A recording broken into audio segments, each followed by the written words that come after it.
todos os dias nessa série. Vocês de Florânia, muito obrigada mesmo. Que bom que vocês gostaram da série e deram esse retorno. A gente conta com vocês sempre. Obrigada, viu? Professor Lauro.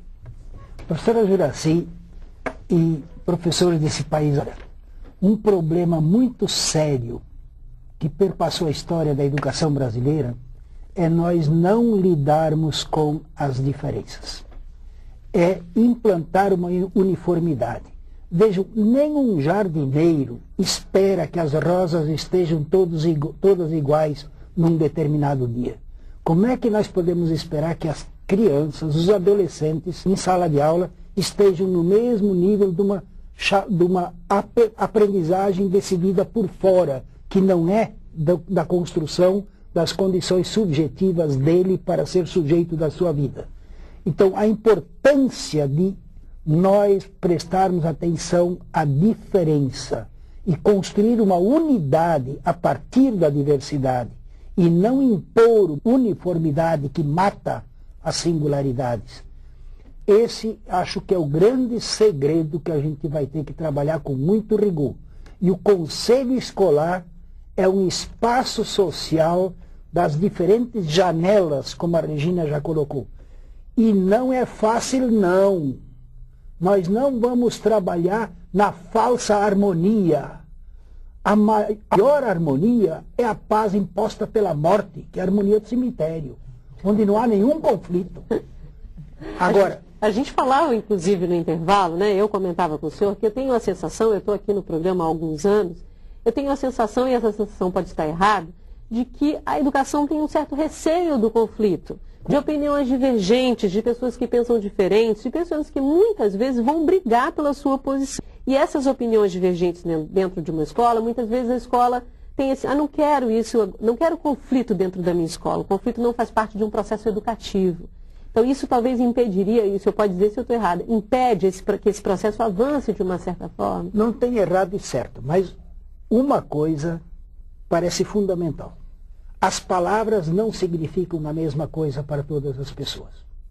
As palavras, o significado delas são fundadas nos interesses contraditórios que movem a sociedade. Por exemplo, quando nós falamos em qualidade social, nós marcamos um caráter de qualidade que não só é diferente, mas se opõe à qualidade mercadológica.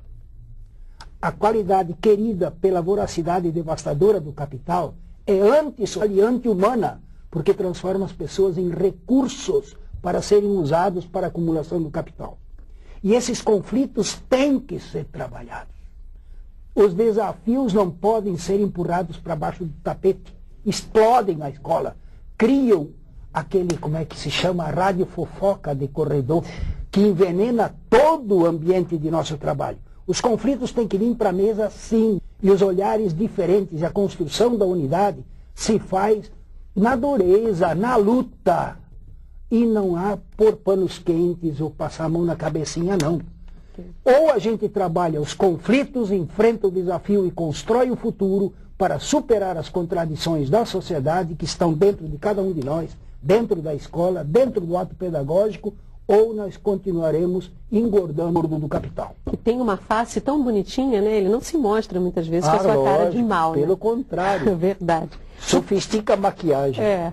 Gutenberg de Pernambuco já aguarda. Oi, Gutenberg. Olá, Bárbara. Boa noite. Boa noite a todos os especialistas. Meu nome é Gutenberg Cavalcante.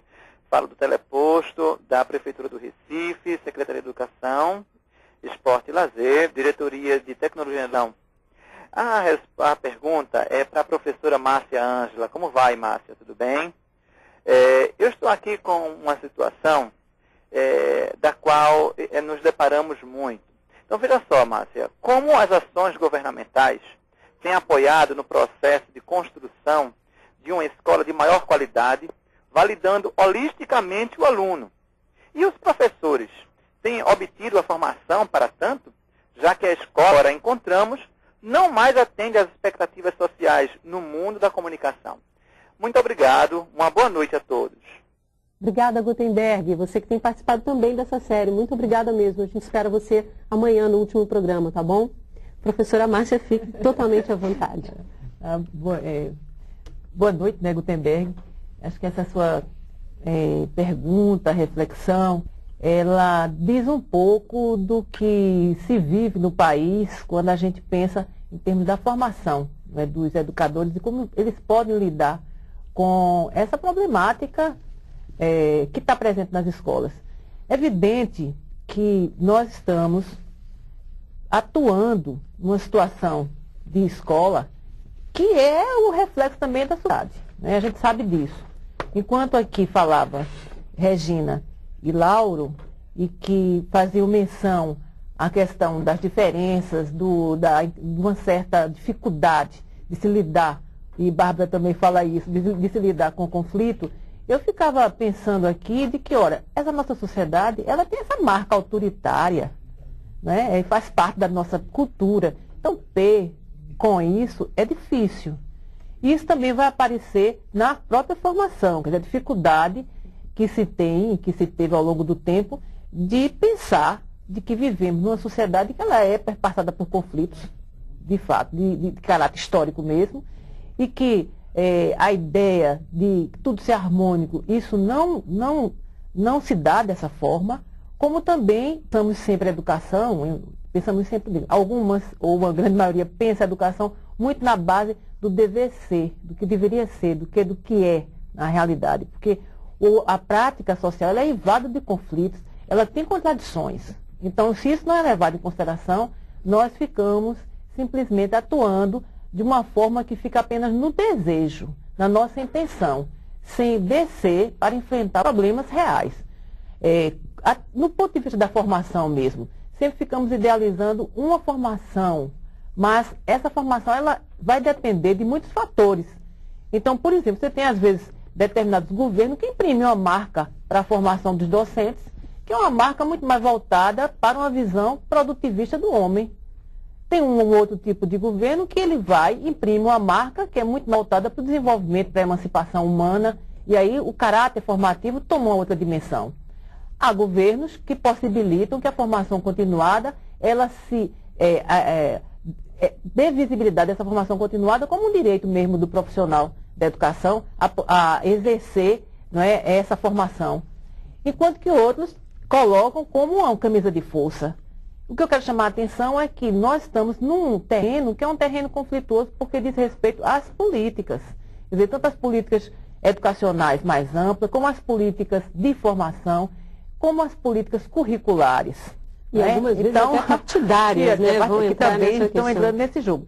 O que é importante, e aí seria um aspecto que eu ressaltaria, é que nesses processos todos, seja no que diz respeito à formação, seja no que diz respeito à atuação dos conselhos, seja no que diz respeito à gestão, é preciso que tudo seja visto e que as ações se deem no coletivo, de forma organizada.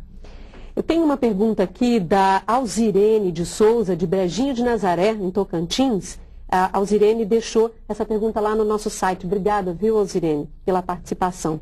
Qualidade em gestão, diz, é uma tendência mundial globalizada. O processo de gestão, inclusive a escolar, está hoje ligado à qualidade. No caso da escola, ela faz parte da busca da excelência no ensino, principalmente na área pública. Como se faz esta ligação? Ela diz que a pergunta é da coordenadora de vídeo do Colégio Estadual Padrão de Brejinho de Nazaré, professora Regina. Eu acho que ela faz uma referência ao seu texto, né? A senhora fala bastante sobre essa questão da qualidade.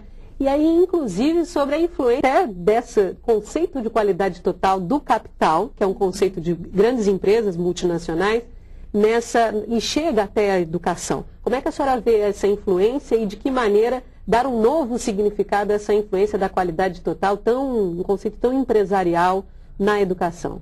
Então, infelizmente, tão arraigado hoje em muitos locais brasileiros. Veja só, frequentemente eu sou perguntado, mas afinal, o que é essa qualidade social? Né?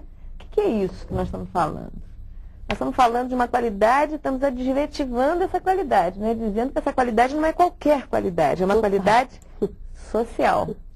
Então ela tem que estar referenciada, o que nós dizemos quando é qualidade social, porque ela está referenciada na sociedade. Ela está voltada para as necessidades dessa sociedade mais ampla. Quando nós dizemos isso, nós estamos dizendo em contraponto a uma outro tipo de qualidade, que é a qualidade empresarial. Aquela qualidade, qualidade total, onde ao término da produção de uma indústria, você ganha um selo, diz qualquer coisa, e a partir desse momento você tem a garantia de que aquele sabonete ou aquele carro tem qualidade, porque ele se amolda ao que eu previ para ele. Muito bem. O que nós dizemos de qualidade social é que esses parâmetros, não podem, de maneira alguma, estar na escola, porque nós estamos lidando, o Lauro disse poeticamente, com crianças e adolescentes como rosas. Nós estamos lidando com gente, mais do que rosas, mas é uma imagem bonita. Nós estamos lidando com gente, nós não podemos prever na linha de produção da escola como é que esses alunos vão terminar, se eles vão terminar tudo igualzinho. Então, nós temos a ideia de que a qualidade social é a qualidade construtora da emancipação humana. É a qualidade que é construtora da cidadania. Então, nesse sentido, eu acho importante a gente fazer a diferença dessas duas qualidades. Ok, depois do intervalo vamos conhecer uma escola em Brasília que implantou a gestão democrática há mais de uma década. Salto para o futuro, volta já.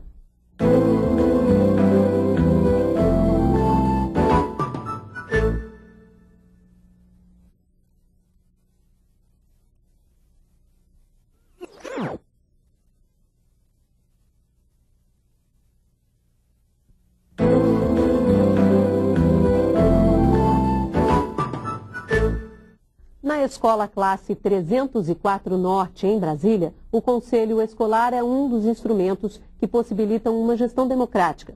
Todas as decisões importantes são compartilhadas entre os vários segmentos que representam a comunidade escolar. Veja na reportagem. Há 10 anos é assim. Assuntos relacionados à Escola Classe 304 Norte, em Brasília, são tratados em conjunto. Esta é uma reunião do Conselho Escolar, formado por representantes de todos os segmentos que fazem parte da instituição. Os pais votam em pais, elegem os representantes. Os professores elegem os seus representantes, os servidores os seus representantes. E aí esses representantes eleitos fazem parte, então, do conselho. Na primeira reunião do conselho, a gente elege o presidente. Atualmente, a presidente do Conselho Escolar é representante dos pais. No colegiado não existe restrição de assuntos. O que vale é a opinião de todos. Então, desde uma faixa colocada na porta da escola, a toda uma atividade que se faz aqui dentro, existe realmente uma participação dos pais. Vamos discutir os livros didáticos adotados por essa escola. Por que essa escola escolheu? Tranquilo. Vamos discutir o que fazer com o dinheiro do governo federal. Passa pela discussão no conselho. Dependendo do assunto, no que diz respeito à área pedagógica, os pais falam, não, a palavra final então fica com os professores. Vocês façam um estudo e nos apresentem aqui quais são as alternativas para solucionar esse problema. No que diz respeito ao que é melhor para a criança, eles dizem, não, então isso nós vamos remeter a uma plenária de crianças para que elas digam qual seria a melhor saída. Na Escola Classe 304 Norte, os alunos cursam os primeiros ciclos do ensino fundamental. Por serem ainda muito pequenos, são representados no conselho por seus familiares. Mesmo assim, não deixam de ter participação e voz ativa. O Conselho de Classe Participativo é outro instrumento usado na escola a favor da democracia. Aqui, os alunos avaliam a escola, a professora, como também discutem o desempenho deles em sala de aula. Em que momentos você já expressou sua opinião? No conselho de classe. Como é que foi? Foi bom porque a gente podia modificar algumas coisas que estavam acontecendo no dia a dia, com todos os alunos, o que estava errado, o comportamento de todos. E também a gente podia, assim, ver se dava para melhorar até o tratamento com os funcionários. Pô, é bacana, né? Porque assim, se você expressa suas opiniões, tudo fica melhor, né? Porque tudo fica mais fácil de resolver. A gente percebe o entusiasmo, o compromisso e o excelente retorno de resultado mesmo, né? Que a escola tem que alcançar, que a criança lendo, escrevendo, essa questão formal da escola. E a gente então pega isso aliado ao prazer de estar aprendendo.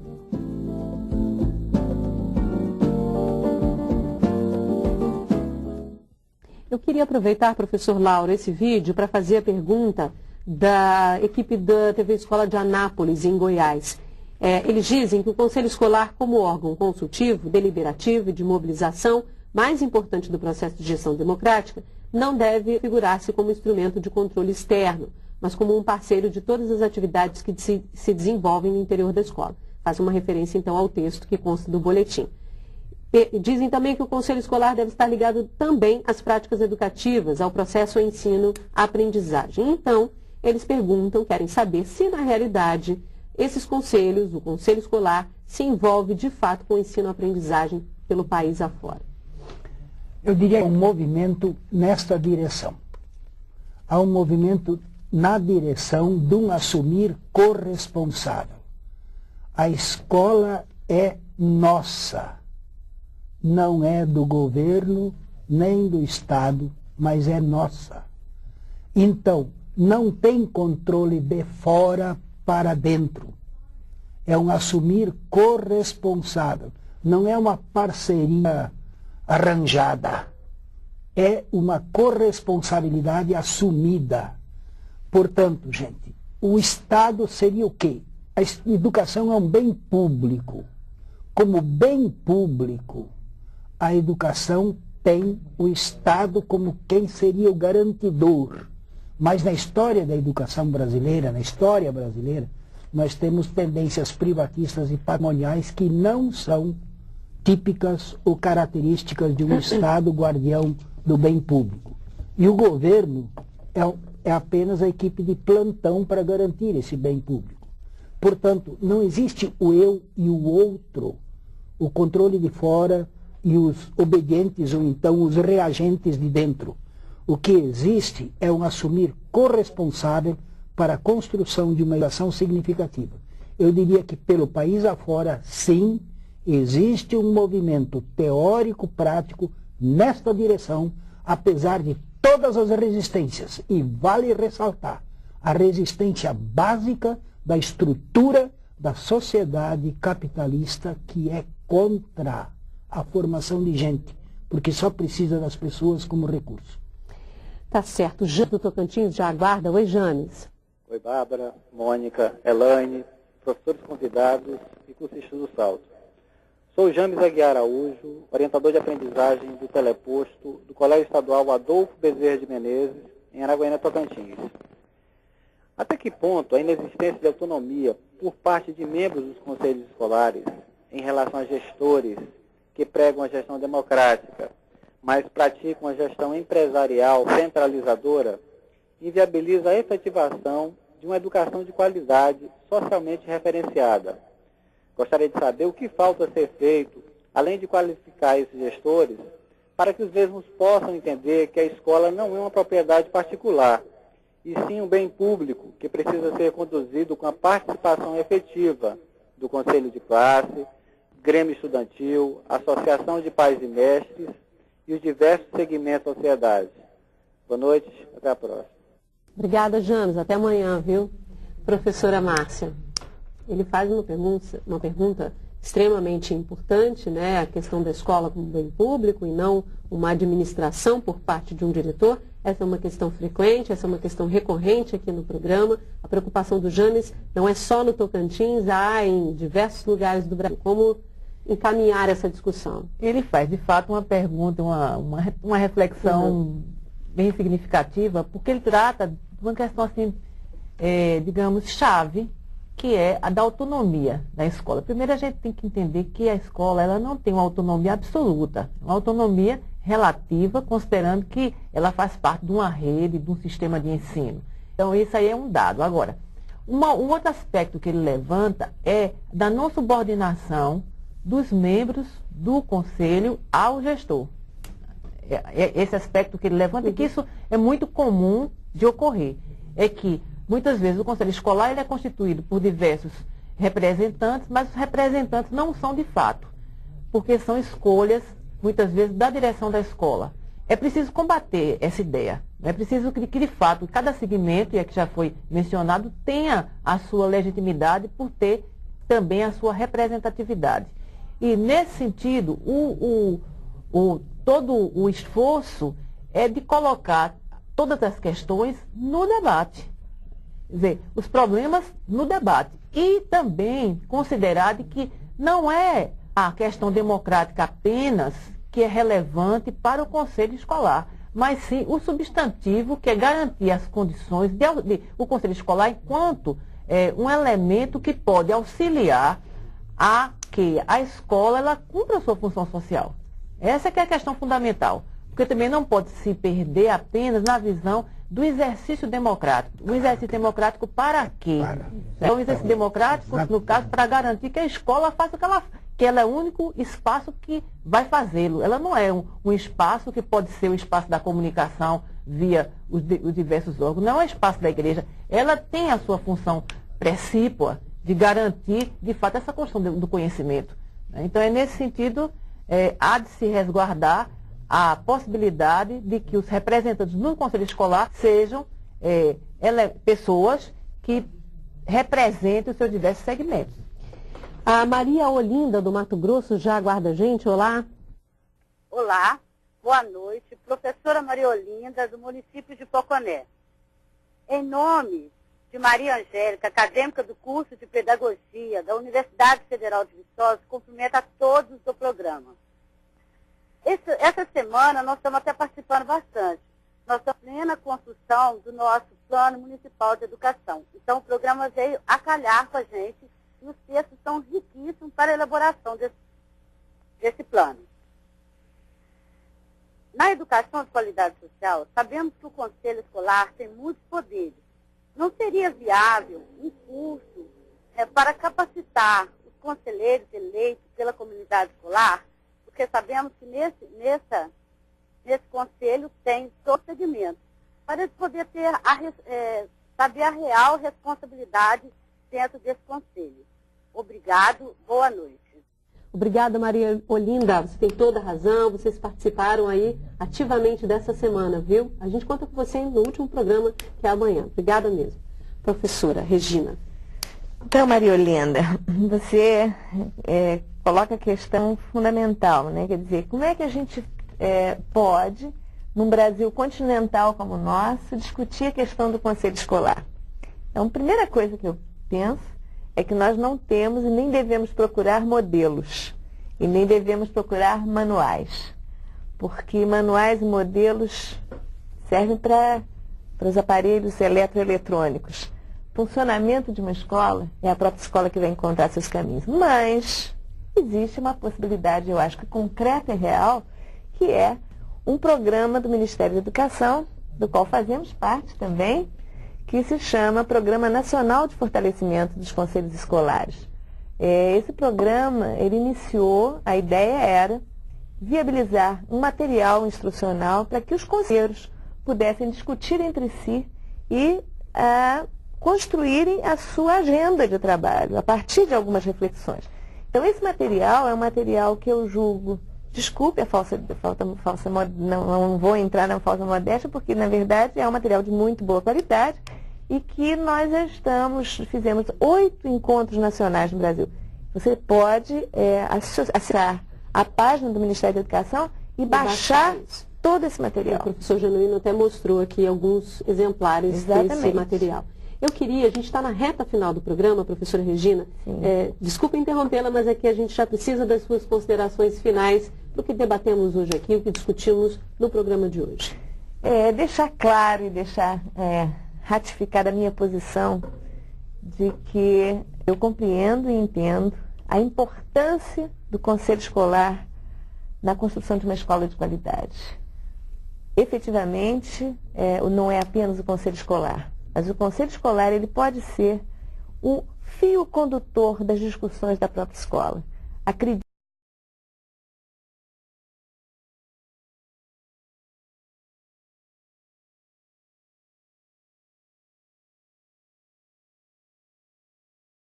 porque creio na capacidade de todos nós, cidadãos brasileiros, de construirmos uma escola que todos queremos. Escola em que nossos filhos tenham felicidade de chegar na escola. Aquela escola que construa cidadãos que efetivamente modifiquem essa realidade que existe aí. Tem uma ação política importante. Então é esse meu recado final. Obrigada, professora Regina. Professor Lauro, suas considerações finais. Bom, também queria testemunhar minha alegria de participar desse programa de fortalecimento dos conselhos escolares, porque nós estamos reinventando a república, porque nós estamos acostumados a uma república não pública. Então estamos implantando uma república. Isso significa que a preparação dos sujeitos da história, o sujeito aprendente na nossa escola, não vai ser formado para votar, mas para governar. A democracia representativa vai ter que ser progressivamente substituída por uma democracia participativa, com um assumir corresponsável do povo pelo que é seu. E o governo tem que estar mais perto do povo, onde está o poder, e não o governo ficar mais perto do povo para pôr o poder mais perto do povo. Portanto, por que o conselho escolar é fundamental?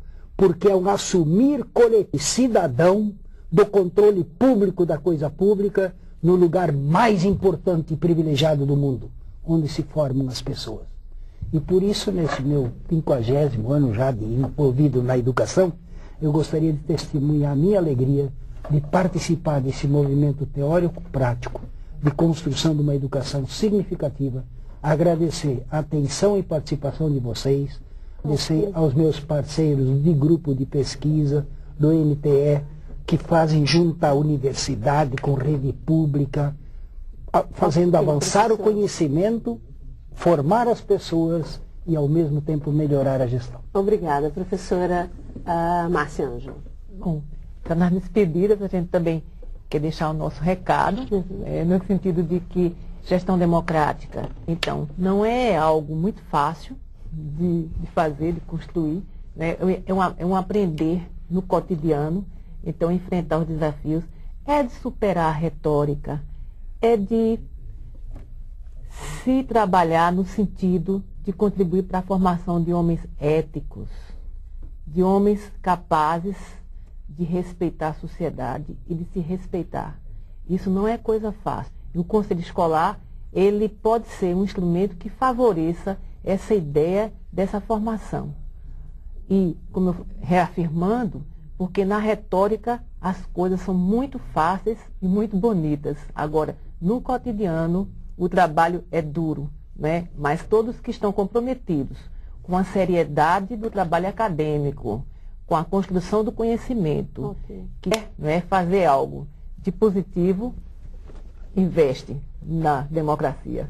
Obrigada, professora. Bom, o Salto para o Futuro de hoje fica por aqui. Eu agradeço as presenças da Regina Vinhais Gracindo, professora da Universidade de Brasília, do Lauro Carlos Wittmann, professor da Universidade Regional de Blumenau, em Santa Catarina, e da Márcia Ângela Aguiar, professora da Universidade Federal de Pernambuco. No programa de amanhã, nossos convidados vão falar sobre o conselho escolar e o processo de escolha do diretor da escola. Até lá!